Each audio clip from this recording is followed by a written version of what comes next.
کیونکہ آپ نے ملک ریاض نے آپ کے لیے القادر ٹرسٹ جو ہے وہ اس نے جو سارا اس کا سپانسر وہ تھا، تو آپ نے اس کو فائدہ پہنچانے کے لیے کر دیا۔ یہ سوال بڑا سمپل ہے۔ آج آپ کے پاس 190 ملین پاؤنڈ پڑا ہوا ہے سپریم کورٹ میں، نیب آج کہے کہ یہ غلط مات میں پیسہ آ گیا ہے، آپ جا کے انگلینڈ کے اندر کیس کریں اور ثابت کر دیں کہ منی لانڈرنگ کا پیسہ اور وہ ادھر سے ادھر چلا جائے گا۔ یعنی آپ کو کون روک رہا ہے اس چیز پہ؟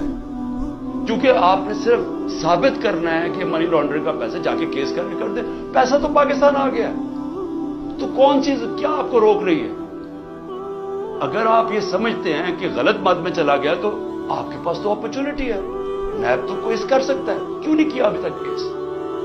صرف مجھے ذلیل کرنے کے، اور یہ کہہ رہے ہیں کہ مجھے ذاتی طور پہ فائدہ ہوا۔ اب القادر کیا ہے؟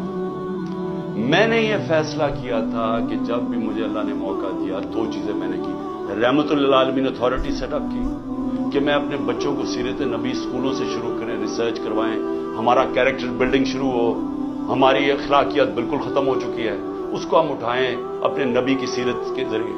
اور دوسرا میں نے یہ یونیورسٹی رحمت للعالمین اتھارٹی، اور یہ دوسرا یونیورسٹی کا سوچا، القادر یونیورسٹی، جس میں ہم نے کوشش یہ کی کہ سیرت نبی کے اوپر ہم ریسرچ کریں، انٹرنیشنل اسکالرز کو میں نے انگیج کیا، اور پھر ٹیکنالوجی بھی پڑھائی جائے بچوں کو۔ یہ اس کا مطلب تھا کہ ماڈرن ٹیکنالوجیز بھی پڑھائیں، آرٹیفیشل انٹیلیجنس ایسی، اور ساتھ ساتھ اپنی لیڈرشپ ڈیولپ کریں سیرت نبی کے اوپر، ان کے کیریکٹر کے اوپر، اور لوگوں کو تیار کریں۔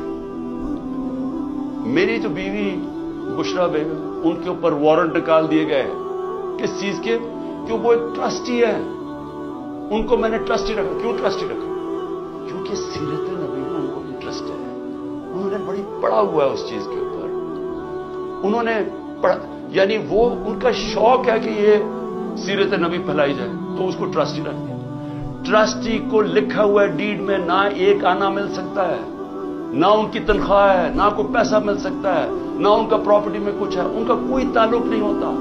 ٹرسٹی کا صرف کام ہوتا ہے کہ جس وجہ سے ٹرسٹ بنا تھا، مثلا شوکت خانم ہے، تو شوکت خانم اگر غریبوں کا 75% مفت علاج ہونا تھا کینسر کا، تو یہ نہ ہو کہ وہ 50% کر دے، یعنی اس لیے ہوتا ہے ٹرسٹ۔ جو پالیسیز ہوتی ہیں وہ، باقی پروفیشنل چلایا جاتا ہے، چاہے وہ القادر ہو، چاہے نمل یونیورسٹی، چاہے شوکت خانم۔ نہ مجھے 1 روپے کا فائدہ آج تک شوکت خانم سے ہوا، نہ نمل یونیورسٹی سے ہوا، نہ القادر سے ہوا، کیونکہ القادر ایک پروفیشنل اب وہ چل رہا ہے، وہاں سارے بچوں کو مفت تعلیم مل رہی ہے، جو بھی القادر میں پڑھ رہے ہیں سب کو مفت مل رہی ہے، اور ان کو جس طرح میں نے آپ کو کہا کہ اس کا مقصد کیا۔ یہ کہہ رہے ہیں نیب کہ مجھے ذاتی طور پہ فائدہ ہوا، کدھر؟ اچھا، کیونکہ پیسے کا تو کوئی بتا نہیں سکتے، مجھے کیا پیسے کا فائدہ ہوا؟ تو کہہ رہے نہیں، سیاسی طور پہ آپ کو فائدہ ہوا، کہ جس طرح القادر سے میری سیاست چل گئی۔